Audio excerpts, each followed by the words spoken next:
My name's Kev Ratcliffe. I'm 37 years old. I work in the logistics industry, specifically as a HGV driver and an operations manager. Been in logistics now, getting on 15 years on and off. Maybe you've come across stuff that we've done in the past. I used to work on Goodwood Festival of Speed and the Revival, laying all the temporary roadways, so that lovely shiny metal stuff you walk on. Good chance it was that I was the one laying that.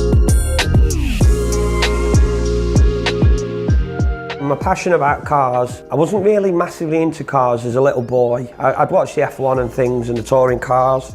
It really came about when I could drive. Now during that era, for us young lads, it was the Max Power era, so it was wild body kits, old Vauxhall Novas, 205 GTIs, and I think the interest and the passion came from like-minded people coming together, you know, all having a common interest, you know, great bunch of people, great times.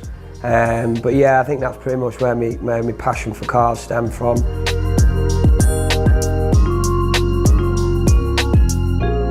The car on the wall, the poster car if you like, that would have been an Escort Cosworth. What wasn't to like about them? They were leery, you know, they were the stereotypical Essex boys car.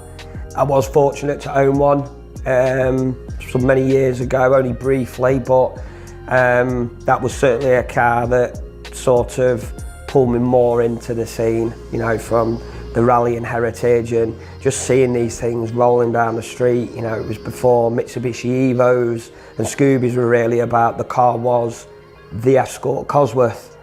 So yeah, that was the car on the wall. You know, that was the one that really pulled me into my interests and passions.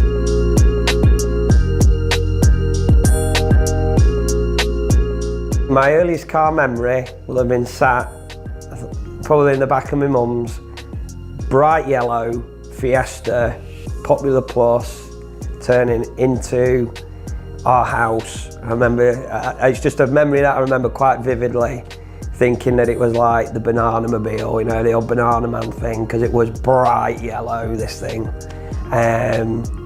But like, I don't really come from a background of a lot of money and things. So to us, the car was wow, it was brilliant, you know. We didn't have to rely on public transport and stuff. So that's probably my earliest memory, because we were quite fortunate to even have a car.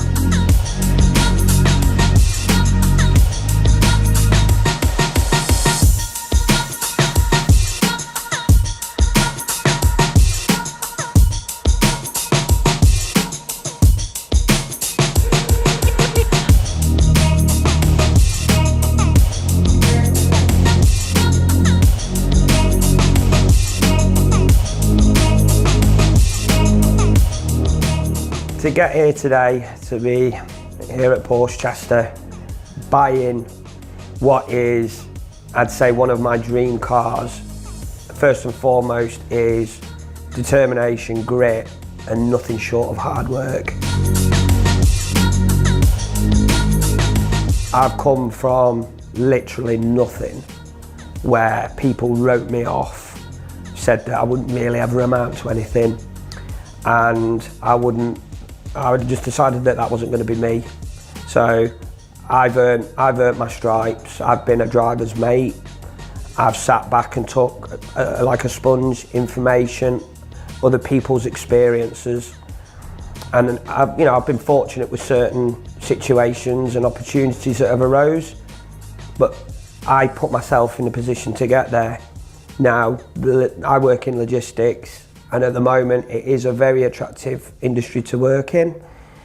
It's a hard industry to work in. It's not easy, it's long hours. Seeing something, being adamant that one day you're going to position yourself to buy a GT3 and not letting go of that focus and not wanting to give in and go, you know what, maybe that was just something that's a little bit too far, just a little bit out of my reach. I've stayed focused. Do as I do, just work hard. You can achieve anything you want.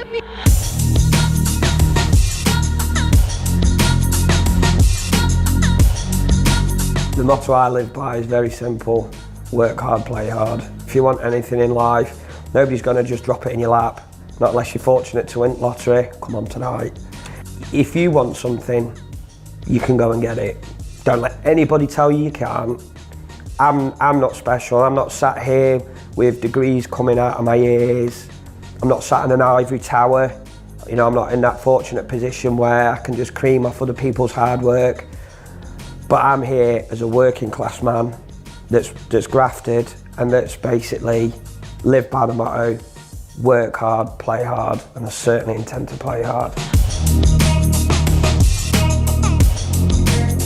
I think when I get it home and I put it in the garage and I'm like, that is going to be there every time I open that garage door now, and not just sort of looking at it on my phone. It's surreal, because I almost think cars like this, probably cars that should be out of reach for people like me, but if you want something enough, doesn't matter what you do in life, you'll find a way of making it happen, and that's what I've done with this.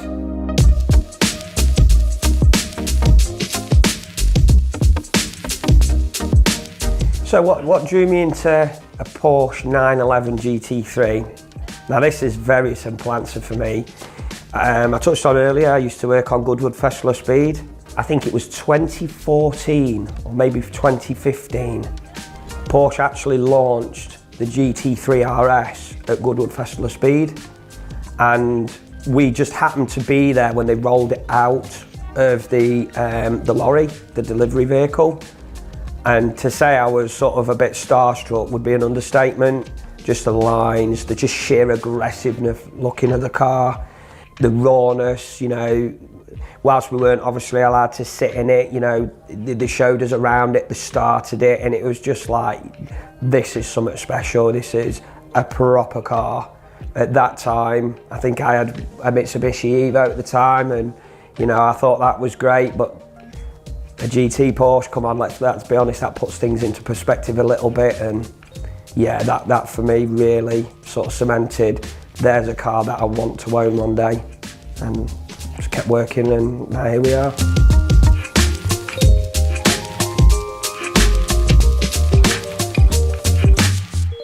So if an 8-year-old Kevin came to me today, I'll be honest, I had to ask my son what he would say if I owned a GT3 Porsche. We had a little look. The reaction was, wow, oh my God, you know, we really got a car like that. My son's a bit like me, he's very humble. He understands that we can't have everything we want in life. And I think he'd be a little bit shocked, surprised and excited all in one measure. But we'll find out later on, because he's got no idea what he's going to come home to school to.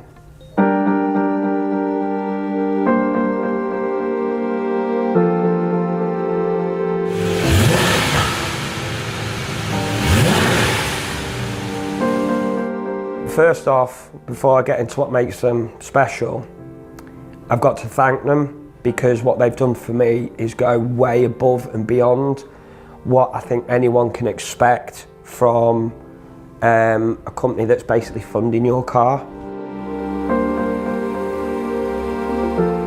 So JBR for me, when I basically saw the car that I've been fortunate enough to buy, there was a massive doubt in my mind that I could even make it happen. Unfortunately, I've been a victim of fraud in the past, which has left a little bit of a checkered history on the old credit report. And obviously, if you go to a sort of mainstream lender, an algorithm basically says no. And to be honest, I actually found JBR just by browsing the internet and read a few reviews, hit up their social media, had a good look through, and there did seem to be like quite a wide variety of people that they helped, and I thought, you know what, maybe they can help me. Now, when I first spoke to Furkan, he's the guy that obviously dealt with this, I wasn't aware that they were actually a lender. I thought they were a broker. So when I spoke with Furkan, I was actually quite surprised, and I thought, hang on a minute, I'm actually talking to somebody here who might ultimately be making a decision. So maybe I can explain my situation. And literally from that first phone call, even that no decisions had been made, and I hadn't even made the decision at that point whether I wanted to proceed, I felt like a customer. There was almost like an arm put around me, as though we will do everything we can to try and get this over the line for you.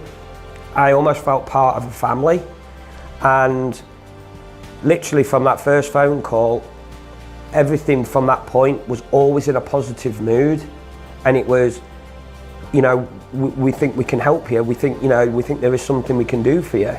I came away thinking, you know what, there's always a little scepticism, but there's a good chance this might actually come off, because other people had turned their back on me. I'd approached other companies and I didn't fit what they considered, you know, their client profile.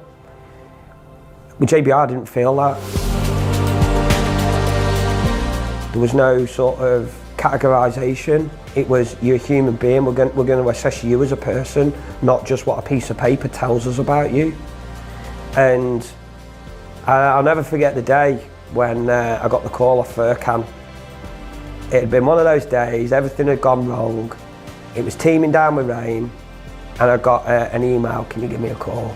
And I'm thinking, oh, here we go. Let's just compound the week.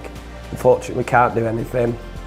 He asked me how I was, how's your day been? I says, I had better days, but go on, hit me with it. And he said, oh, you know, I've got some good news.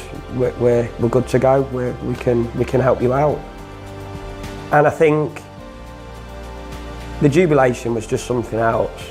You know, basically that big cloud that had been over the day, with the rain and everything, excuse the pun, it just cleared, and it was just like, wow, this is actually going to happen.